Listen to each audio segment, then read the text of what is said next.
चला तर मैत्रिणींनो, आज आपण डिझायनर साडीवरचं जे ब्लाऊज आहे, सध्या खूप ट्रेंडिंग सुरू आहे या साड्यांवरच्या ब्लाऊजची. आणि थोडं हटके आपण आज डिझाईन बनवणार आहे. कटवर्क पण आहे यामध्ये, खूप साऱ्या गोष्टी आहेत, त्यामुळे व्हिडिओ शेवटपर्यंत बघा. तर इथे मी आहे ना बॅकनेक पॅटर्न जे बनवणार आहे त्यासाठी ह्यावेळेस आपल्याला लागणार आहे 2 पार्ट बॅक पार्ट कटिंग करून घ्यायचे आहेत.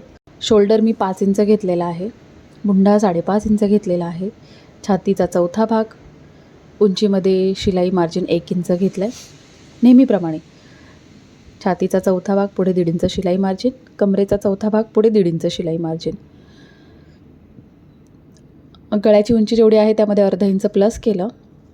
बॉटमला गळारुंदी मी 3 इंच ठेवलेली आहे आणि शोल्डरला 2 इंच ठेवलेली आहे आणि एक चौकोन तयार करून घेतला. बघा, हा चौकोन तयार केल्यानंतर आपण साधारणतः वरून 3 इंचावर मी एक मार्क केलं आहे आणि इथे मी अशा पद्धतीने आपण शेप देतो आहे. हा शेप दिल्यानंतर त्या बाजूने मी 2.5 इंचावर मार्क केलं आहे फिटिंगच्या बाजूने आणि एक सरळ लाईन आखून घेतली. त्यानंतर इथे शेप जो आहे जसा मला कस्टमरने दाखवला आहे त्याच पद्धतीने शेप बनवण्याचा मी प्रयत्न करते आहे. खाली गळ्याला गोल आकार दिला आहे आणि त्यानंतर इकडे जो आहे अशा प्रकारे हा शेप मी थोडासा वाढवून घेतलेला आहे, एकदम त्रिकोण तयार केलेला आहे. ठीक आहे, अशा पद्धतीने मी हा शेप तयार केलेला आहे. यावरती जो आपण मुंढ्याच्या बाजूचा जो पार्ट आहे त्याचा पॅच बनवून वेगळा अटॅच करणार आहोत, त्यामुळे तो वेगळा मी कट करून घेतलेला आहे. आणि हा जो बॉटमचा पार्ट आहे याचा आपण एक वेगळं बॅक पार्ट जो आहे तो कट करून घेतलेला आहे. त्यावरती तो आपण शिलाई मार्जिन एक्स्ट्रा धरून आपण तो कट करणार आहोत. तर आता मी जसं आहे तसं इथे मार्क करते. जसं की हुकायपट्टी बॅकला आहे त्यामुळे मी इथे मार्किंग करून घेतलेलं आहे आणि बाकी आपण जसा मार्क केलेला आहे तसाच मी इकडे मार्क करून घेते आहे.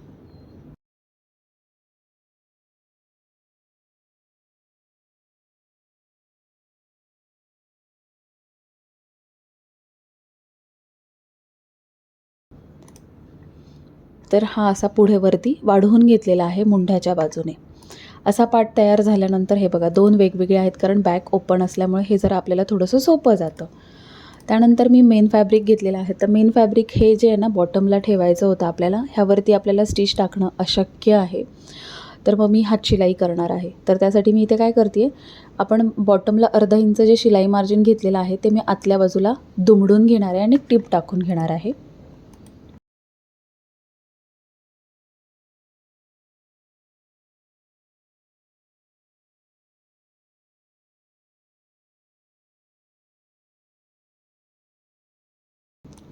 तर पाव इंच करून असं 2 फोल्ड करून मी हे करून घेतलेलं आहे व्यवस्थितरित्या. आता 13.5 इंच पाठीमागची उंची करेक्ट येणार आहे. अर्धा इंच शोल्डरला शिलाईला जाणार आहे.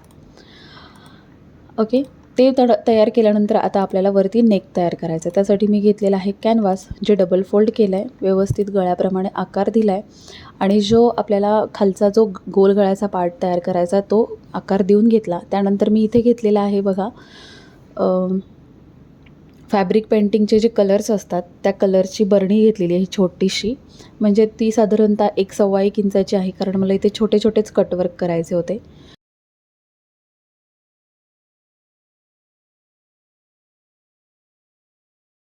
मधलं जे शिलाई मार्जिन आहे 1/2 इंच ते मी सोडून दिलेलं आहे, कारण ते कटवर्क तिथे यायला नको म्हणून. आणि बाकी ठिकाणी मी मार्क करून घेतलं आहे व्यवस्थितरित्या. आता हे कट करून घ्यायचं आहे व्यवस्थित.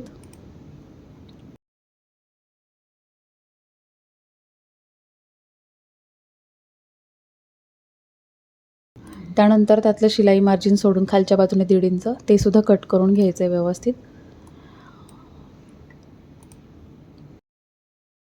आता हे जे पार्ट आपण कट केलेले आहेत, लक्ष द्या, बॅक पार्ट जे आहे, तर मेन फॅब्रिकसुद्धा आपण मधून कट करून घ्यायचं आहे. तर ते लेफ्टला एक आणि राईटला एक असं सरळ भागावरती ठेवायचं आहे. आणि इथे मी रँडम एक टिप टाकून घेते, कारण ते हलणार नाही ह्या हिशोबाने. जिथं ओपन आहे तिथं, जिथे आपण स्टिच टाकू शकतो तिथे मी एक 5 नंबरची टिप टाकून घेते आणि हा फॅब्रिक जो आहे तो पूर्ण मेन फॅब्रिकला मी अस्तर जोडून घेते.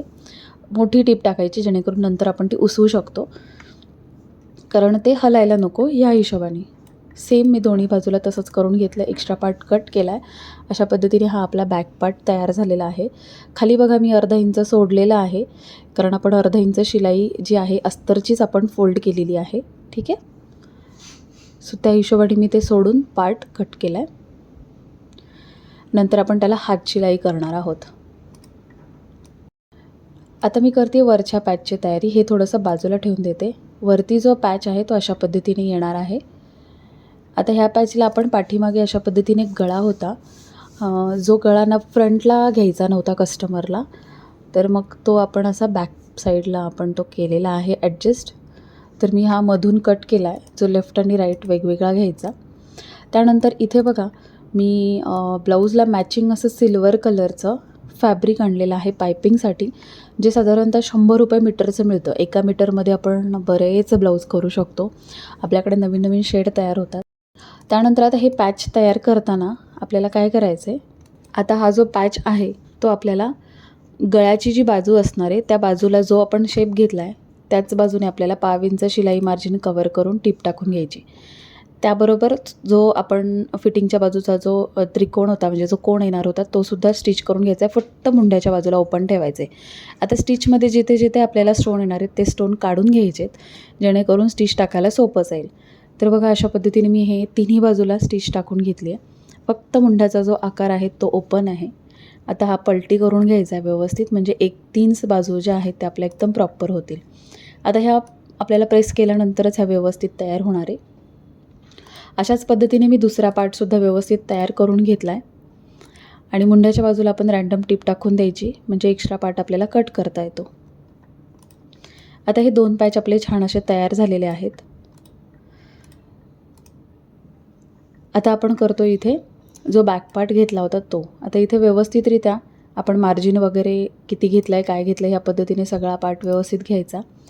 त्यानंतर कॅनव्हास जे तयार केलं होतं लेफ्ट आणि राईट साईडचं, ते आपण अस्तरवरती स्टिक करून घेतलं आहे. आणि आता ते मेन फॅब्रिकवरती ठेवून आपल्याला सरळ भागावरती ठेवून आतल्या बाजूला दुमडून घ्यायचं आहे. जो कर्व आहे एक्झॅक्टली त्या कर्वप्रमाणे आपल्याला स्टिच द्यायची आहे. आणि हा पार्ट मी अशा पद्धतीने अटॅच करून घेतलेला आहे.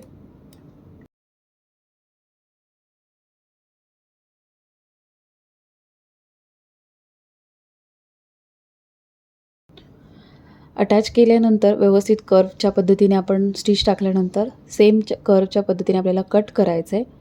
व्यवस्थित असे नॉचेस द्यायचे आहेत आणि ह्या आतल्या बाजूला कॅनव्हास पलटी करून घ्यायचा आहे. आता हे पलटी करून घेतल्यानंतर आपल्याला ह्यावरती लावायची आहे पायपिंग.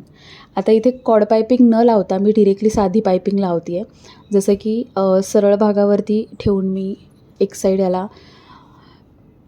नॉर्मली आपण रेग्युलर जशी पायपिंग करतो सेम त्याच पद्धतीने मी इथं पायपिंग करते आहे. कॉड पायपिंग जर लावायची म्हटलं तर आपल्याला वेळोवेळी कॉर्नरवरती ती कट करावी लागते. त्या रिलेटेड पण मी एक व्हिडिओ तुमच्याशी नक्कीच शेअर करेन. तर इथे पाहू शकता कॉर्नर जे आहेत ते व्यवस्थित कट केले की तुमची कॉड पायपिंग जी आहे ती खूप सुंदररित्या बसते. तर अशा पद्धतीने आपण साधी जी पायपिंग बनवतो त्याच पद्धतीची मी इथे पायपिंग बनवली आहे. आणि बघा ती किती सुंदर तयार झालेली आहे. खूप पेशन्स लागतात आणि खूप वेळ लागतो, पण जर तुम्ही खरंच व्यवस्थित वेळ दिला तर नक्कीच करू शकता. आणि जसं की मी याचा व्लॉग शेअर केलेला आहे, या ब्लाऊजला मला 4 तास लागलेले आहेत. तर सेम तीच पद्धत मी तुम्हाला इथे सांगते की खरंच खूप वेळ गेला माझा याच्यामध्ये, पण मला हे शूट करून तुमच्याशी शेअर करायचं होतं, म्हणून मग व्हिडिओ वगैरे बनवण्यामध्ये जरा जास्तच वेळ जातो. दोन्ही पार्ट अशा पद्धतीने मी तयार केलेत. आता जो आपण साईडला पॅच जोडणार आहे त्या पॅचला सुद्धा आपल्याला मी 2च बाजूने त्याला पायपिंग केलेली आहे, सेम आपण रेग्युलर पायपिंग करतो तशीच. आणि 2 बाजू वेगळ्या ठेवलेल्या आहेत. तर अशा पद्धतीने हे दोन्ही पार्ट आपले छान असे तयार झालेत. त्याला आपण नॉट पण लावलेली आहे आणि हे अशा पद्धतीने त्यावरती ठेवून आपल्याला अटॅच करायचं आहे. इथे उंची एकदम मी क्रॉस चेक करून घेतलेली आहे आणि आता हे मी अटॅच करून घेतलेलं आहे. सो अशा पद्धतीने हा आपला एक पार्ट तयार झाला आहे. अशाच पद्धतीने मी हा दुसरा पार्टसुद्धा तयार करून घेतला आणि त्यानंतर हा जो ब्लाऊज आहे तो पूर्ण देखील करून घेतलेला आहे. आणि याला बॅक हुक होतं, तर बॅक हुक आपण रेग्युलर फ्रंटला जसे बनवतो त्याच पद्धतीने फ्रंटला बॅकलासुद्धा हुक्स आणि आय बनवून घ्यायचं.